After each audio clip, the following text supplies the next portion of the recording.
I need new waterproof mascara. Hi guys, welcome back to my channel. Today we're making the Japanese curry. You might wonder, isn't curry Indian food? You're not wrong, but Japanese curry is actually as famous as the Indian curry back home in Asia. Today I'm going to teach you how to make the easy Japanese curry recipe. Also, I'm going to share with you the Japanese curry origin as well as the difference between Indian and Japanese curry. Check it out.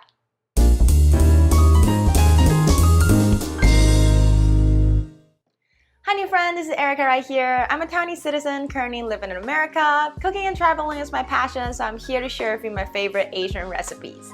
On top of that, all my videos cover a little food knowledge and a history background of the dish, as well as a Chinese lesson at the end of the video. So if that interests you, please subscribe and keep watching. Curry is as popular as ramen is in Japan. And the matter of fact, there's a survey says that over 100 million of Japanese people eat more than 4 meals of curry per month. And this is not including cooking at home.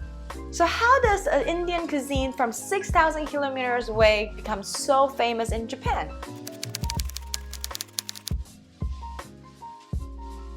Curry is no doubt but originated in India, and is only spread to Japan by the British in the late 19th century. It is during the Meiji era when the new empire opened up the border to international trading after over 200 years of isolationism. So the people during that time are super excited to try new things from the Western world. Over the past 100 years, Japanese went from disgust to accepting and also transformed the Indian curry into a Japanese-style curry that you cannot find it anywhere around the world besides Japan. If you have been to Japan, you might have seen the man on the 10,000 yen dollar.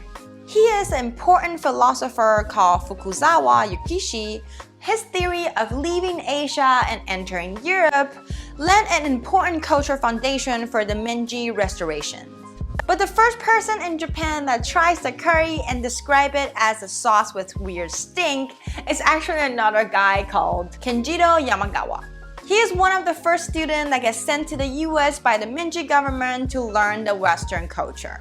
The United States was reclaiming the Westland during that time, which has a great reference value for the Hokkaido reclamation. The growth of the consumption of curry and rice in Japan is mainly related to the development of Hokkaido. The development of the agriculture in Hokkaido is based on American agriculture technology that bring back from the international students. Because the weather in Hokkaido is more similar to the United States than the mainland Japan, so all these Western American vegetables that is first introduced to Japan is also based in Hokkaido. This decision not only bring in the large scales of cultivation of vegetables such as onion, carrots, and potato, but it also bring in the Western culture and cuisines. And this is the base of creation of Japanese curry. Now if you see a Japanese curry next to an Indian curry, the main difference you can tell is the 3 ingredients that we talked about earlier that Japanese put in their curry: the carrots, onions, and potato. The reason why Japanese adding these 3 ingredients into their curry is simply because the government back then want to promote these 3 new crops to their people. Compared to Indian curry, Japanese curry are normally more mild and sweet because they always add in the concentrated fruit puree. Japanese curry are also as known as the European-style curry because they tend to use the flour and butter, aka roux, to thicken up the sauce. And this method is what came from the French cuisine to make their creamy soup. The Japanese curry's spice usage is also relatively lighter than the Indian curry. When it comes to eating curry, different regions have their own varieties, but in general in Japan, curry are normally served on top of rice with katsu, which is the deep-fried poultry such as chicken or pork cutlet.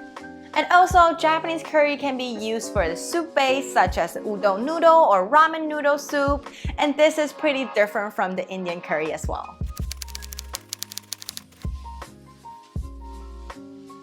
Personally, I hate to make katsu at home. Not just because it's really hard to control the temperature while you're deep frying things at home in a pot, but it's also really hard to deal with the excess oil at the end.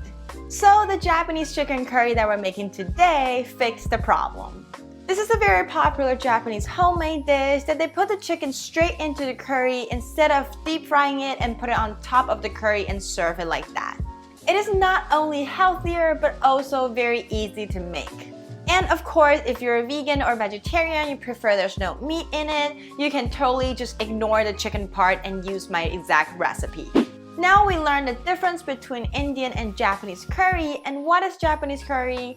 Let me teach you how to pick the curry mix in the local supermarket.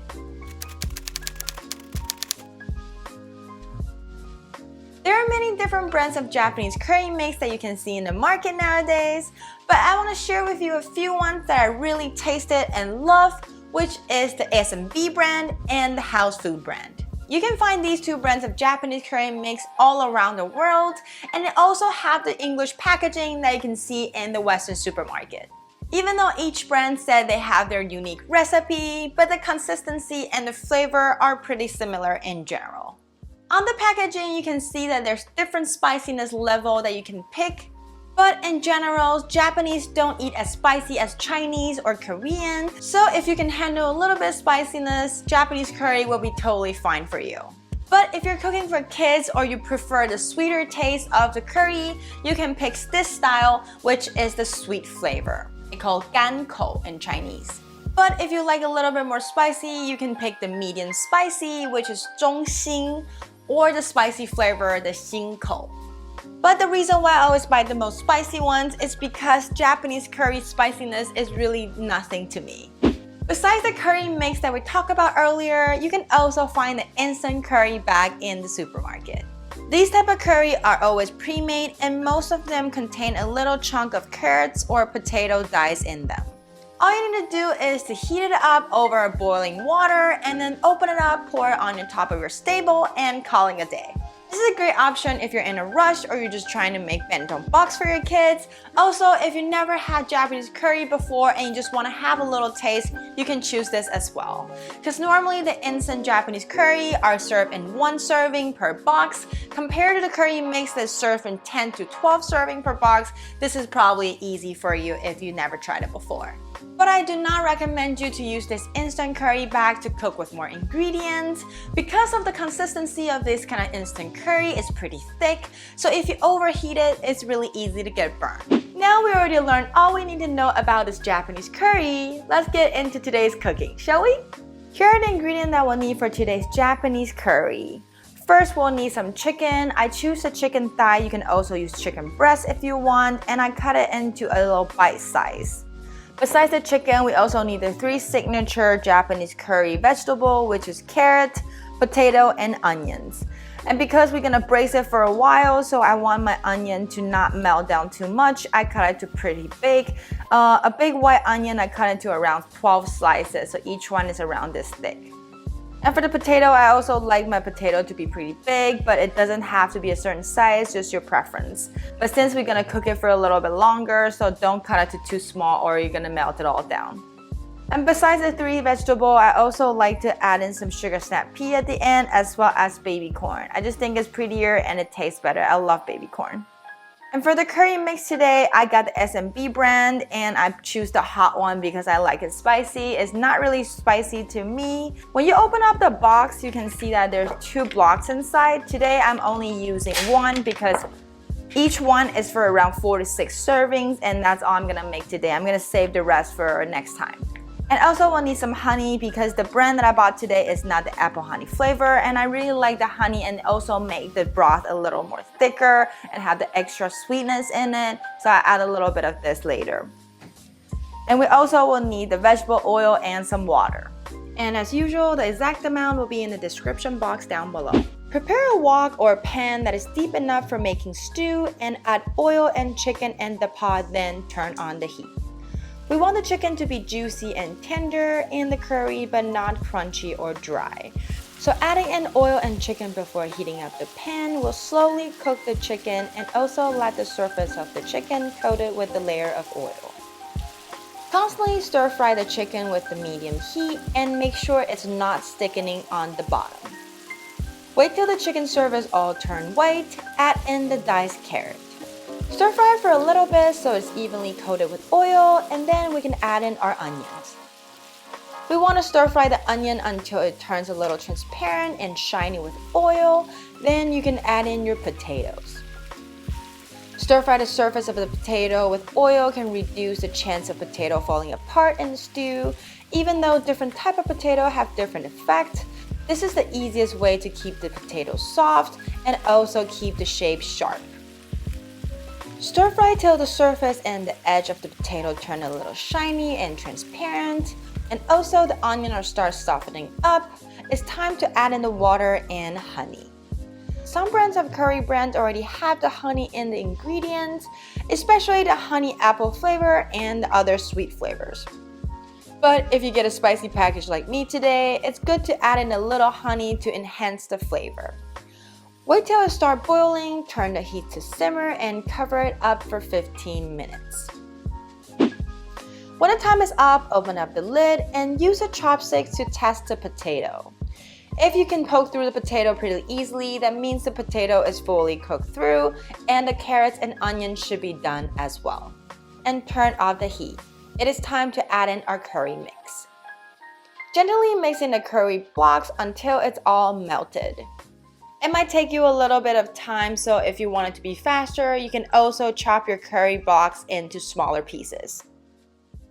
Now, add in the sugar snap peas and baby corn and turn the heat back on to simmer and stir it periodically. We want to make sure that nothing is sticking on the bottom, especially the sauce is really thick. Around 10 minutes later, the sauce should be thickening up and done! The Japanese chicken curry is ready. The curry mix I used today is the S&B brand of the spicy curry mix. Although the mix to me is pretty mild that I can barely taste any hotness but a little bit of extra spice, the curry is super smooth and creamy. The potato, onion, and the carrots are so soft that it will melt in your mouth. The reason why I like to add in sugar snap pea and baby corn is not only for the coloring but also give the curry extra crunchy textures. The rice absorbs the sauce in seconds, makes it super addictive to eat. I always make sure that I cook exact amount of rice that I want to eat today to pair with my curry, or else I will always overeat and regret on my scale later. Now, while we're enjoying this tasty Japanese chicken curry, let's learn some Chinese.